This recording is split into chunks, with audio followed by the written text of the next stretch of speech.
In this video, I would like to tell the story of one of the most important discoveries in the history of physics, the discovery of white dwarf stars. It's a story of particular significance to human beings, since it's a story about the ultimate fate of our star, the Sun, and it's a story about a question that had captured the imagination of physicists at the beginning of the 20th century. What happens when a star like our Sun dies? Does it completely vanish and disappear? Or does it somehow endure? And if so, how?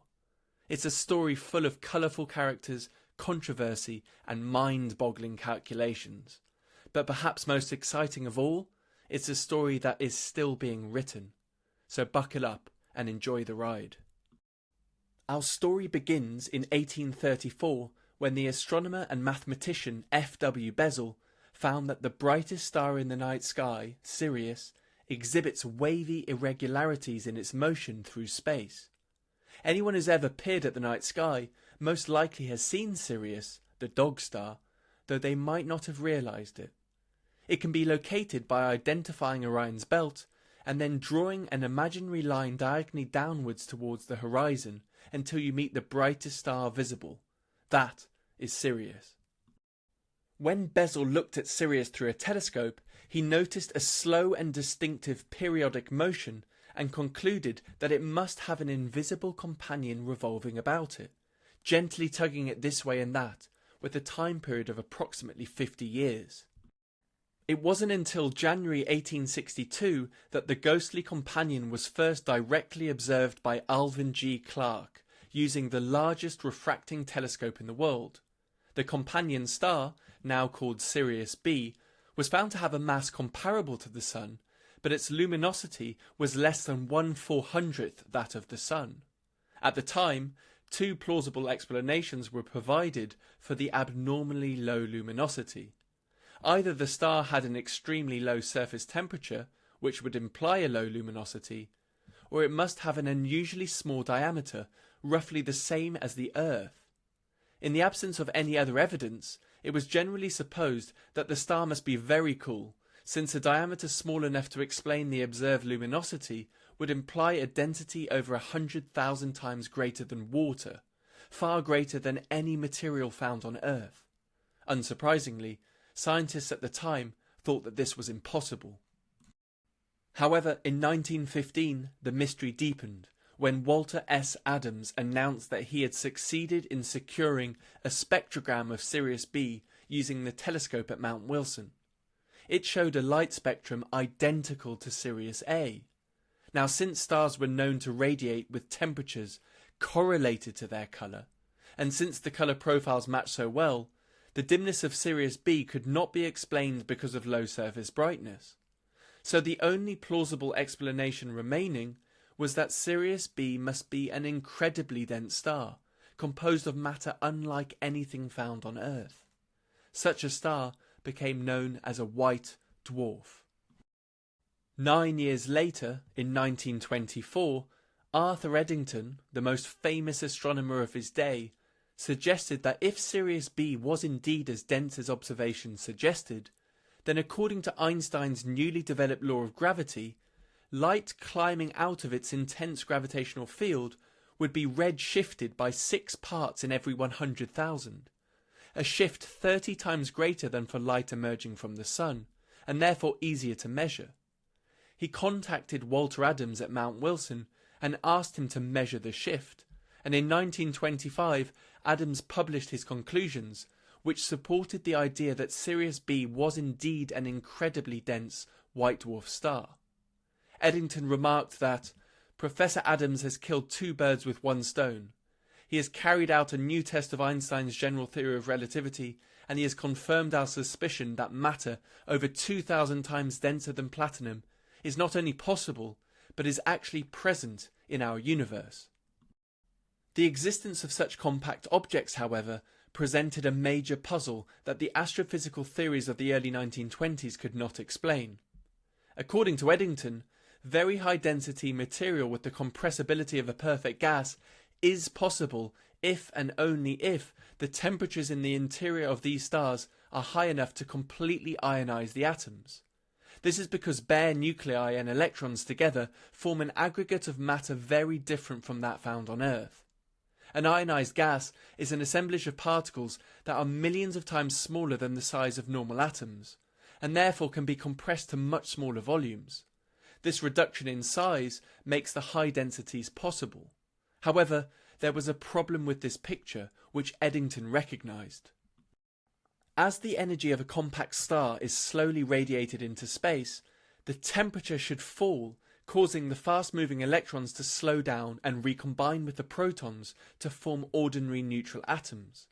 And this should cause the volume of the star to increase again, causing the overall density to decrease. However, according to the standard astrophysical models of the 1920s, the dense stage of a star was known to have a lower energy than the normal star state, and therefore the star would require an input of energy in order to expand, since it would need to do work against the gravitational force. And this would lead to the ludicrous conclusion that a star of this type would need to gain energy in order to cool down. Something had clearly gone wrong. However, this wasn't the only issue facing physicists at the time. In fact, a more general issue existed surrounding the fate of all stars. In a normal-sized stable star like our Sun, the gravitational force, which is trying to squeeze the star into a smaller volume, is balanced by the thermal pressure caused by the fast-moving particles pushing outwards. For most of a star's life, these forces are balanced and the star is stable. As the star slowly cools by emitting radiation into space, its atoms slow down, which means that the pressure they exert goes down, and therefore the gravitational force is able to squeeze the star into a smaller volume. As the star is compressed, it heats up again, and the process repeats. But what happens when all the thermal energy has been radiated away? In that case, there will be nothing to counteract the gravitational force. Thus it would seem that as a star slowly cools, it must gradually shrink in size. But does the shrinking ever stop? And if so, what causes it to stop? And how does this fit with the existence of superdense objects such as Sirius B? The key to answering these questions was to be found in the recently developed quantum mechanics of the 1920s. In 1926, a brilliant physicist named Ralph Fowler wrote an article titled On Dense Matter, in which he used the newly discovered quantum mechanics to understand what happens to matter when squeezed to very high densities. His work focused on the concept of electron degeneracy pressure, which is a consequence of two of the core principles at the heart of quantum mechanics, Heisenberg's uncertainty principle and Pauli's exclusion principle. Heisenberg's uncertainty principle tells us that if you try to confine a particle, such as an electron, to a smaller and smaller region of space, then the uncertainty in the momentum of the electron will increase. Fowler realised that when a star is compressed under the force of gravity and its volume reduces, the electrons inside the star will get squeezed into ever smaller regions of space, causing the electrons to jump around with ever-increasing velocity. This randomly orientated velocity provides an effective pressure that can act against gravity. However, if you use Heisenberg's uncertainty principle in isolation, then in order for the quantum pressure to be large enough to counteract the compressive forces of gravity, a star like Sirius B would need to have a radius of around 10 to the minus 31 meters, which is billions of times smaller than the size of an atom, and certainly not in agreement with observation.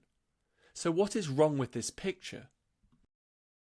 Fowler realised that there is another quantum principle at work, the Pauli exclusion principle. According to Pauli's principle, no two electrons can be identical in all their properties. The net effect of this is that as the star cools, only two electrons can have the minimum momentum or energy allowed by the uncertainty principle. One electron with spin up and one electron with spin down. The rest of the electrons in the star must have slightly larger values of momentum and energy, all of them different from each other. Such a collection of electrons is known as a degenerate electron gas, and the resulting pressure is known as electron degeneracy pressure. As a result of Pauli's principle, the electrons within a compressed star will have a much larger average velocity due to quantum uncertainty than if the exclusion principle did not apply. And this will increase the degeneracy pressure, and therefore the balance between degeneracy pressure and gravity occurs when the star's radius is much larger than if the exclusion principle were not operating. Using these new ideas, Fowler suggested that a white dwarf star was simply a compact star supported by electron degeneracy pressure, and he was able to derive a pressure-density relation which appeared to indicate that every star, independent of its mass, should be able to form a stable white dwarf in its final stages, and it would therefore remain at peace, as it were, until all its energy was slowly radiated into space.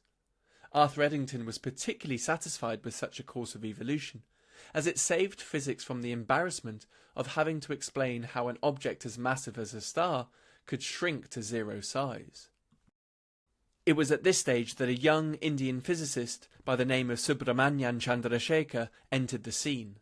Chandrasekhar, or Chandra to his friends, was born in Lahore in 1910. He was homeschooled for the first 11 years of his life before being accepted into the third year of high school, skipping 2 full years. The Hindu high school he attended was considered the best school in Madras. Chandra did extremely well in school and became an undergraduate at the Presidency College in Madras at only 15 years of age. As an undergraduate, he learned of the newly developed quantum mechanics from none other than Arnold Sommerfeld during his visit to India in 1928. Inspired by this new and exciting field of physics, Chandra read every paper and journal that he could get his hands on, including, most notably, Fowler's paper on dense matter. It was whilst reading Fowler's paper that Chandrasekhar started thinking seriously about white dwarf stars. In particular, he wondered whether there was a limit to how much a white dwarf star can be squeezed. In a moment of brilliance, he realised that Fowler had neglected to factor in Einstein's theory of relativity in his analysis of degenerate stars.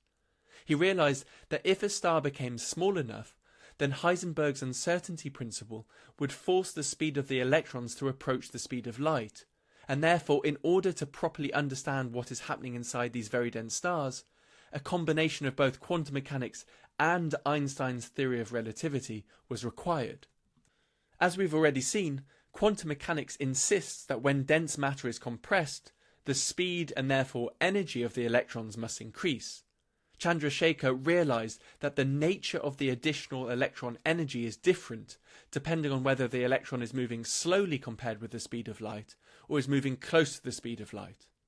If the electron's motion is slow, then, as in everyday life, an increase in kinetic energy means a corresponding increase in speed. However, if the electron is moving very fast with the speed approaching that of light, there is no way its speed can go up any further, and so the energy increase takes a different form, one unfamiliar in daily life. The additional energy goes into increasing the inertia. That is, it increases the electron's resistance to being accelerated any further. It makes the electron behave as if it was heavier than before. These two different fates of the added energy, added speed versus added inertia, produce different increases in the electron's degeneracy pressure, and therefore affect the star's ability to fight the strength of gravity, which is trying to compress the star. In 1930, Chandrasekhar used a combination of quantum mechanics and relativity to show that no white dwarf star can ever exist with a mass exceeding 1.4 solar masses. This fundamental limit is referred to as the Chandrasekhar limit, and it represents one of the greatest theoretical discoveries in the history of physics, a discovery for which he would win the Nobel Prize in 1983. In the remainder of this video, I would like to provide you with a simplified, step-by-step derivation and explanation of this famous result. But before we get started, we're going to need a strategy. Now, as we've already discussed, a white dwarf is a stable star in which the gravitational force, which is trying to squeeze the star into a smaller volume, is exactly balanced by the force due to the electron degeneracy pressure. So can we determine when this stabilisation happens? In other words, At what radius will the gravitational force and the force due to electron degeneracy pressure exactly balance each other? And can we calculate it? Well, the answer is yes, and the trick that we're going to use is to reformulate the problem in terms of energy. We wish to write down an expression for the total energy of the star in terms of the electron degeneracy energy and the gravitational potential energy. In order to find the stable radius of a white dwarf star, we will simply try to find the radius which corresponds to the minimum total energy, since the star will naturally settle into its minimum energy state. And the way to do this is to differentiate the total energy with respect to the radius and then set this equal to 0. So now that we have a strategy, our first task is to derive an expression for the electron degeneracy energy. So let's do that. Our starting point is to understand what happens when an electron is confined to a region of space. We will begin by considering a simplified model in which an electron is confined to a one-dimensional box of length L. According to classical physics, a freely moving electron of mass m and velocity v has kinetic energy equal to half mv squared and momentum equal to mv. And if we combine these two results, we find the familiar expression for the energy E equals p squared over 2m. However, this picture changes when we introduce quantum mechanics. According to quantum mechanics, an electron is described by a wave function which provides information about the probability of finding the electron at some particular location. Assuming that the electron is confined to the box, it follows that the probability of finding the electron outside the box must be 0, and therefore the wave function must have 0 amplitude at the edges of the box, which in turn constrains the allowed wavelengths of the electron wave function.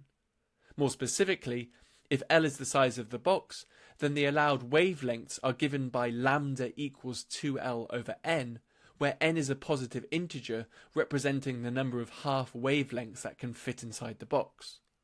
We see that the wavelength can only take certain discrete values. We also know that according to quantum mechanics, the momentum of an electron is described by the de Broglie relation p equals h over lambda, which can be written as h bar k, where we've introduced the reduced Planck's constant h bar equals h over 2 pi, and the wave number k, which is equal to 2 pi over lambda. Furthermore, we can combine the definition of the wave number k with the wavelength constraint equation to write k equals n pi over L. So how does all of this affect the energy of an electron confined to a box? To find out, we simply need to substitute the de Broglie relation and the wavelength constraint into the classical energy expression, and we find that E equals n squared h bar squared pi squared over 2m L squared. This expression is telling us that when you confine an electron to a region of space, its energy gets quantized and can only take certain discrete values. Now it's worth pausing at this stage to focus on a few crucial observations. Firstly, we see from the quantized energy relation that as n increases, so does the energy E. This is simply telling us that shorter wavelength electron waves correspond to higher energy electrons. Secondly, we see that if the size of the box L is made smaller, then the energy of all the possible states increases. In other words, if you confine an electron to a smaller region of space, the energy of the electron will increase. So far, so good. Okay, but what if we want to put multiple electrons inside our box? Typically, any physical system will try to settle down into the lowest energy state, and we've just seen that in our box example, the lowest energy state takes the following form. And so you might imagine that if we have multiple electrons and place them inside the box, then they will all simply sit in the lowest energy state, since this would minimize the overall total energy of the system. In this case, the total energy would simply be equal to the number of electrons multiplied by the energy of the ground state. But wait! If you've been paying attention so far, you will hopefully be screaming at the screen, what about Pauli's exclusion principle? If you recall, according to Pauli's exclusion principle, only 2 electrons can occupy each quantum state, one with spin up and one with spin down, and therefore If we wish to find the total energy of all the electrons, we will need to allocate 2 electrons to each energy state and then sum over all of the different energy states. And we see that this will give us a much larger value than if all the electrons occupied the ground state. A larger average energy will mean that the electrons inside the box will have a larger average velocity. And it is this velocity that gives rise to the electron degeneracy pressure that we alluded to earlier. What we now need to do is extend this analysis to 3 dimensions. After all, a star is a 3-dimensional object. The good news is that we can easily generalize our 1-dimensional analysis to 3 dimensions by simply replacing the n squared term in our energy expression with nx squared plus ny squared plus nz squared. This simply follows from the fact that the electron wavelength is constrained in each of the 3 coordinate directions. You'll also notice that I've used the fact that the volume, v equals L cubed, can be used to rewrite L squared as v to the power of 2/3. Expressing the energy in terms of the volume will prove useful for our analysis later. Finally, notice that the equation n squared equals nx squared plus ny squared plus nz squared is in fact the equation of a sphere, and that any combination of nx, ny and nz that result in the same value of energy E will all lie on the surface of a sphere. In other words, in a system of n electrons, the occupied energy levels may be represented by points inside a sphere in n space, with each point representing an occupied state. To be more precise, since nx, ny and nz can only take positive integer values, the allowed states are represented by the positive octant of a sphere in n space. And so we see that the volume of available states in n space will be equal to 1/8 the volume of a sphere with radius n. In other words, we can write v equals 1/8 times 4/3 pi n cubed, and this is simply equal to 1/6 pi n cubed. So the natural question arises, for a given value of n, how many energy states are available? To answer this question, we simply need to divide the volume of the positive octant of a sphere with radius n by the volume of a single state in n space. Now, we've already seen that the volume of the positive octant is given by 1/6 pi n cubed, and the volume of a single state will simply be equal to 1 times 1 times 1, since the smallest step size in the nx, ny or nz direction is equal to 1, and therefore the unit volume is also equal to 1. And so we see that for a given value of n, the number of available states is equal to 1/6 times pi times n cubed. Now, it will prove convenient for our analysis to express the energy equation that we derived earlier in terms of the number of states, capital N.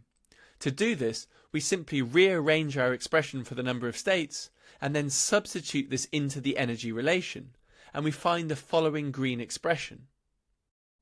Next, we recall that according to Pauli's exclusion principle, we can have only 2 electrons occupy each state if one has spin up and one has spin down. In other words, Ne, the number of electrons, is equal to 2 times n, the number of states. And therefore we can write the energy equation in terms of the number of electrons, and we arrive at the following pink expression. This energy is referred to as the Fermi energy and represents the energy of the highest energy state. Okay, but what if we want to calculate the total energy of all the electrons in all of the occupied states? In this case, we need to add together the energy contributions from each electron pair. So how do we do that? Our first step is to consider a spherical shell in n space of thickness dn. This shell contains a volume equal to 1/8 the surface area of the sphere of radius n multiplied by the thickness of the shell dn. In other words, we can write the volume of the shell as being equal to 1/8 times 4 pi n squared times dn. And therefore, following the same logic as before, the number of electrons in the shell will be equal to 2 times the volume of the shell divided by the volume of a single state, which simplifies to pi n squared dn. We also know from our calculation earlier that for a given value of n, the energy of the state is equal to h bar squared n squared pi squared divided by 2m v to the 2/3. And therefore the energy of the electrons in the shell segment can be calculated by multiplying this with the expression for the number of electrons in the shell. And if we simplify this equation, we find the following blue expression. Next, in order to find the total energy, we simply need to integrate this expression from 0 to n, where n labels the highest energy state. Performing the integral is straightforward, since the integral of n raised to the power 4 will simply be equal to n to the power 5 divided by 5, and if we sub in the limits of integration, we arrive at the following yellow expression. Our final step is to express the total energy in terms of the number of electrons contained within the volume V. To do this, we recall that the number of electrons is equal to twice the number of states, and so we can write the number of electrons as n subscript e equals 1/3 pi n cubed. And if we rearrange this expression for little n and substitute it back into the energy equation, we find the following general equation for the electron degeneracy energy. And this is what we've been looking for. This equation tells us the total degeneracy energy that results from squeezing n electrons into a volume V of space. Now remember, this energy is purely quantum mechanical in nature and has nothing to do with the temperature of the star. However, this quantum mechanical energy does play a role analogous to the internal energy of an ordinary gas in the sense that it exerts a pressure. And it is this electron degeneracy pressure that is able to support a white dwarf star and stop it from completely collapsing under the force of gravity. Having successfully derived an expression for the electron degeneracy energy, our next task is to derive an expression for the gravitational energy of the star. To do this, we imagine building a spherical star layer by layer. When the star has acquired a mass m and a radius r, the work necessary to bring in the next increment of mass, dm, is equal to the following expression, where g is Newton's constant. This follows from Newton's universal law of gravitation. The minus sign simply indicates that the potential energy of an infalling mass will decrease as it approaches the centre of the star. Next, we can rewrite this expression in terms of the mass density, ρ equals m over v. Assuming the star is spherical, with volume equal to 4/3 pi r cubed, we can write the mass as m equals 4/3 pi r cubed ρ. And if we differentiate this expression with respect to r, we find that dm equals 4 pi r squared ρ dr, where dr is the increase in the radius resulting from the additional mass that has been added to the star. We can therefore write the incremental energy change as dE equals minus 16 pi squared over 3 ρ squared g r to the 4 dr. And therefore the gravitational energy of a sphere of radius r and constant density ρ can be calculated by integrating this expression with respect to the radius from 0 to r, in which case we find the following blue equation. Now it's worth mentioning at this stage that in arriving at this result, we have assumed that the star has a constant density throughout its interior. In reality, the density at the centre of a star will be greater than near the surface. However, the detailed mathematical analysis of the density variation within a star is rather complicated and beyond the scope of the current video. For those who are interested, you can find a few links to the relevant literature in the video description. For now, we will continue our analysis using our slightly simplified model. The good news is that, as you will see, all of the important physics remains the same and is still captured by our approximation. And so, having assumed constant density, our next step is to rewrite the mass of the star in terms of the number of nucleons contained within it. Since the mass of a nucleon is almost 2,000 times the mass of an electron, the overwhelming majority of the mass of a star is due to the protons and neutrons contained within it, rather than the electrons. And therefore we can approximate the mass of a star as the number of nucleons multiplied by the mass of an individual nucleon, which we will take to be the mass of a proton. If we substitute this density expression back into the equation that we had for the gravitational energy, then we find the following blue expression. And this is the equation we were looking for.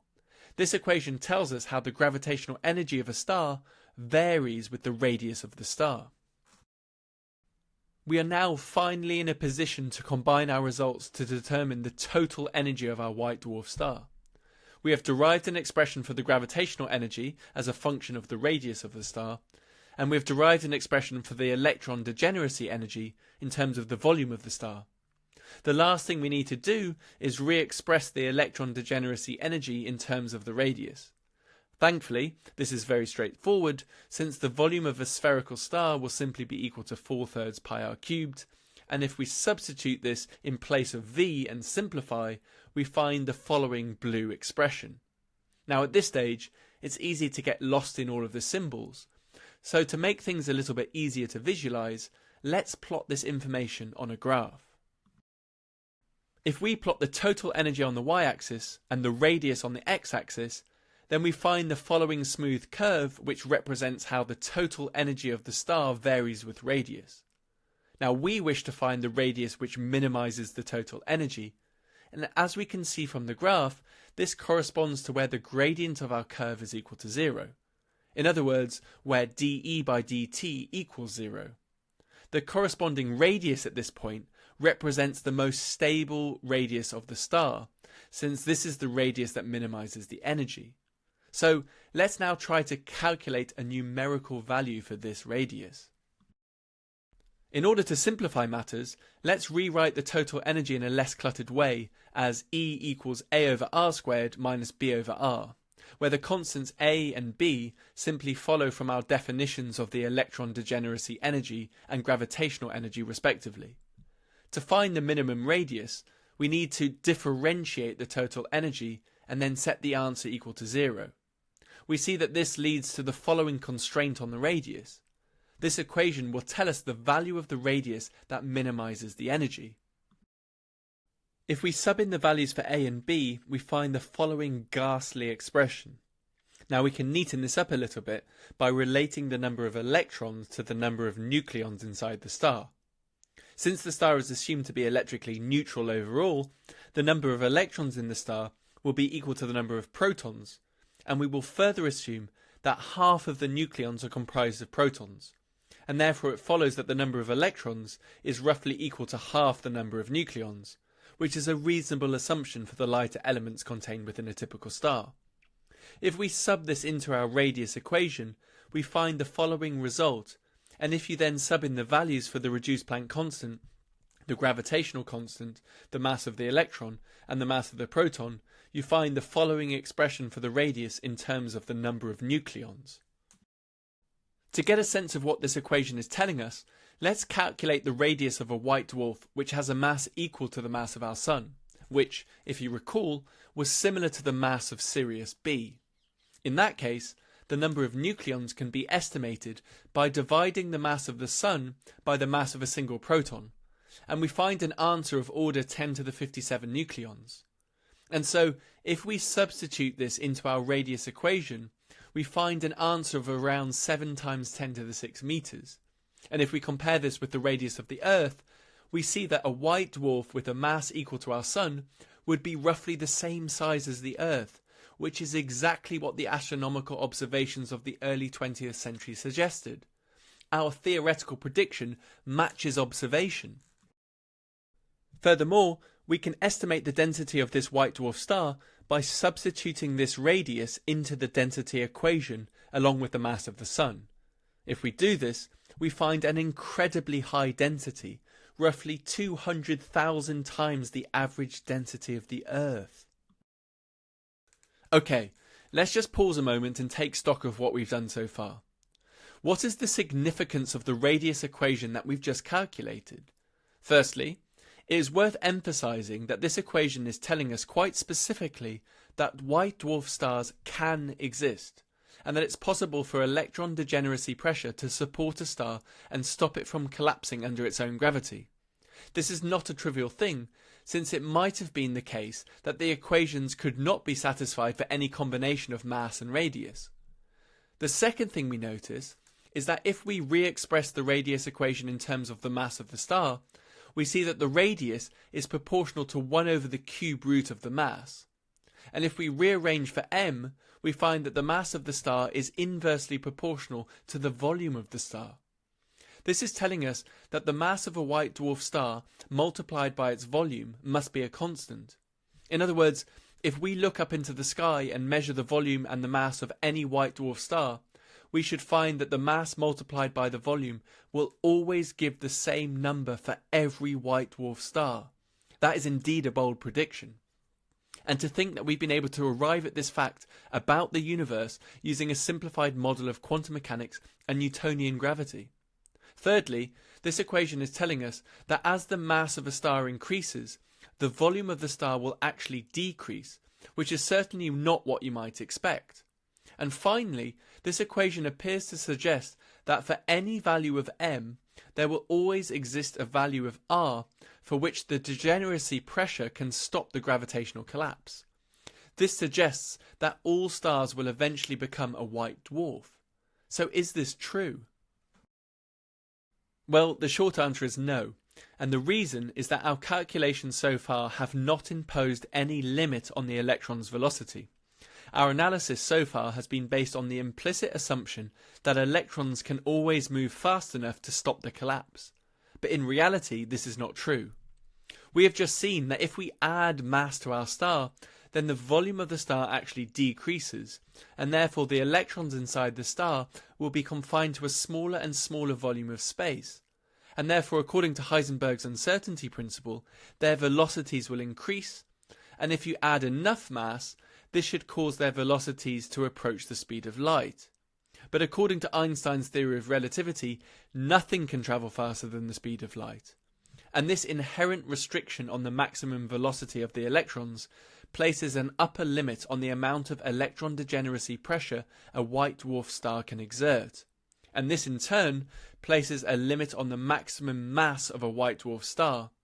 And so what we really need to do is factor in Einstein's theory of relativity. So let's do that. Well, as we've already seen, according to classical physics, an object of mass m moving with a low velocity v has an energy equal to p squared over 2m. However, according to Einstein's theory of relativity, the more general expression for the energy of an object is given by the equation E equals the square root of p squared c squared plus m squared c to the 4, where c is the speed of light. For those who are interested, you can find a derivation of this result in my video on Einstein's theory of relativity. Roughly speaking, for an object with mass m and momentum p, the first term inside the bracket refers to the momentum contribution to the overall energy, and the second term refers to the rest mass energy contribution. Now, what is important for our analysis is to consider what happens as the velocity of the electrons approaches the speed of light. In this case, the vast majority of the total energy of the electron will be due to its momentum rather than its mass, and therefore the first term inside the bracket will be much larger than the second term, and therefore the total energy will be approximated by the square root of p squared c squared, which is simply equal to p times c. This is known as the ultra-relativistic limit of the energy equation, and this is the expression that we will use in the analysis that follows. So, how does this change our calculation of the degeneracy energy? Well, if you recall, when dealing with slow-moving electrons, our analysis of the energy was based around the classic energy expression E equals p squared over 2m, and we then substituted the de Broglie relation P equals h bar k. Now, we've just seen that in the ultra-relativistic case, E equals p times c, and if we sub in P equals h bar k, then we find the relativistic energy is given by E equals h bar kc. We can now repeat the same analysis as before to calculate the total electron degeneracy energy. If you recall, in the low velocity regime, we had the following expression, which we then integrated for all n. The only change that we need to make for the relativistic case is to replace the term in yellow brackets with the relativistic energy expression h bar times k times c. Next, we use the fact that k equals n times pi over L, which we can write as n pi over v to the power of a third, to eliminate k, and we arrive at the following blue equation. In order to calculate the total energy, we simply need to integrate this expression from 0 to n. So let's do that. Now the integral of n cubed will give n to the power 4 divided by 4, and if we sub in the limits, we find the following green expression. Next, we use the fact that n equals 3 times the number of electrons divided by pi, all raised to the power of 1/3, to rewrite the energy in terms of the number of electrons. And finally, we sub in v equals 4/3 pi r cubed, and we find the following pink equation, which represents the ultra-relativistic version of the electron degeneracy energy for our white dwarf star. Our next step is to combine the ultra-relativistic electron degeneracy energy with the gravitational energy as before, and write an equation for the total energy, which takes the following form. Where, as before, we've pulled out the constants a and b in order to simplify the expression and reveal the underlying structure. Now, the first thing that we notice about this expression is that the total energy can either be positive or negative depending on the relationship between A and B, and therefore it's worth taking a closer look at what this implies for our white dwarf star. To make our analysis clear, let's plot a graph with the total energy on the y-axis and the radius on the x-axis. Next, let's consider what happens when A is greater than B. As you can see from the graph, the total energy will be positive for all values of r, and we see that the white dwarf star will be able to reduce its energy by increasing its radius. Now, if its radius increases, then so will the volume of the star, and therefore, according to Heisenberg's uncertainty principle, the velocity of the electrons will reduce, and therefore the ultra-relativistic energy equation will no longer apply. So in this scenario, the white dwarf star would increase its radius until the electrons become non-relativistic, at which stage we would be able to use our analysis from earlier to determine the stable radius of the star. Okay, but what if A is less than B? Well, in that case, the total energy will be negative for all values of the radius, and the white dwarf star will be able to reduce its energy by reducing its radius. Furthermore, we see from the graph that this energy reduction is unbounded, and therefore the white dwarf star will rapidly collapse down to 0 radius unless some new kind of pressure kicks in to stop the collapse. So to summarise, if A is greater than B, we have a situation in which the electron degeneracy pressure inside the white dwarf is capable of withstanding the gravitational force. And in the second scenario, with A less than B, the degeneracy pressure of the electrons is incapable of halting the collapse of the star under the weight of its own gravity. In this case, the mass of the star is simply too large and a stable white dwarf star cannot exist. And it's this maximum mass that we wish to calculate. So how do we do that? Well, as you might have guessed, we simply need to look at the limiting case in which A is equal to B, since this represents the tipping point between the two different scenarios. So let's do that. Setting A equals to B, we find the following green expression. Our next task is to rewrite this equation in terms of the mass of the star. But first we need to rewrite the number of electrons in terms of the number of nucleons. If you recall, we assumed that the number of electrons was roughly equal to half the number of nucleons. And if we sub this into our equation and rearrange, we find the following yellow expression. This equation is telling us the maximum number of nucleons that can form a stable white dwarf star. In order to calculate the corresponding maximum mass, we simply need to multiply this equation by the mass of a single proton, since, as we have already seen, the mass of the star can be approximated by the number of nucleons multiplied by the mass of a proton. And so if we do this, we finally arrive at the result we've been working towards, the famous Chandrasekhar mass. This equation is telling us the maximum possible mass of a white dwarf star. If a white dwarf had a greater mass than this, then the electron degeneracy pressure would no longer be able to withstand the force of gravity, and the star would inevitably collapse. Ignoring the numerical coefficient for the time being, we see that the maximum white dwarf mass depends on Planck's constant, the speed of light, Newton's gravitational constant, and the mass of a proton.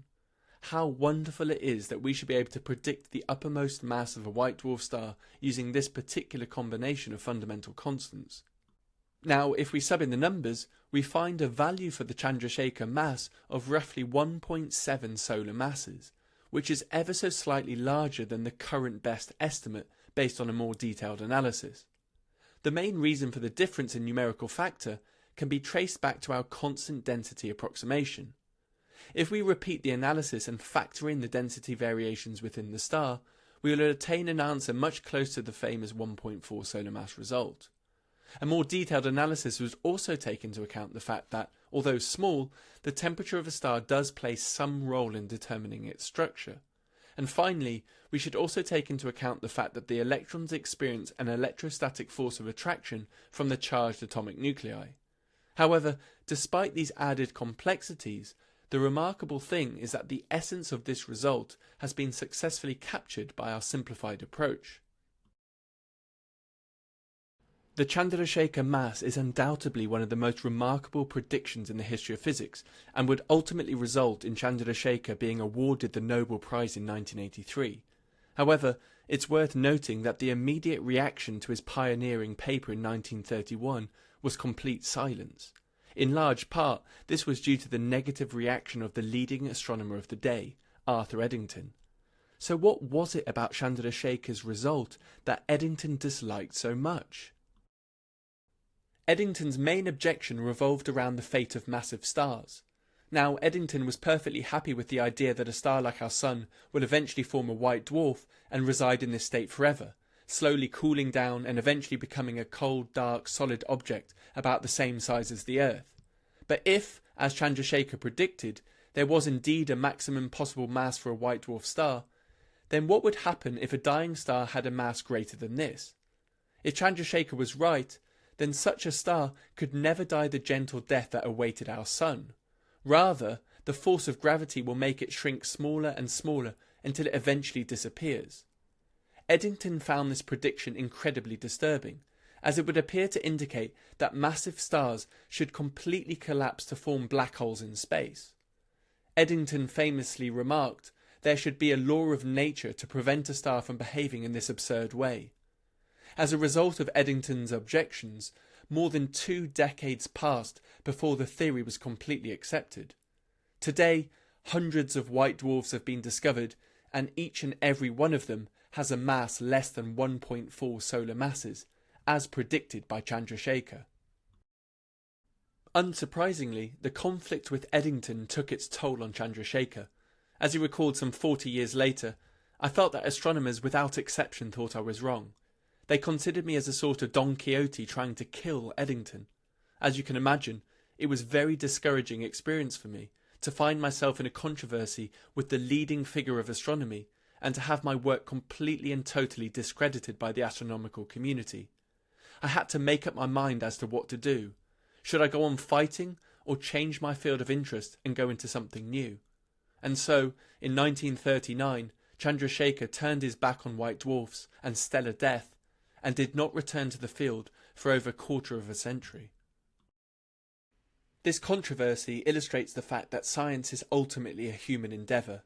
Eddington, whose bold embrace of Einstein's general theory contributed so much to its early acceptance, failed to see the far-reaching consequence of Chandrasekhar's brilliant prediction.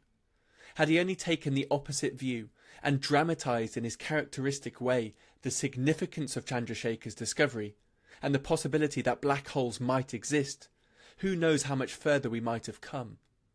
Unfortunately, we will never know. I think it only appropriate to end with the words of Chandrasekhar. It is indeed an incredible fact that what the human mind at its deepest and most profound perceives as beautiful finds realization in external nature. What is intelligible is also beautiful.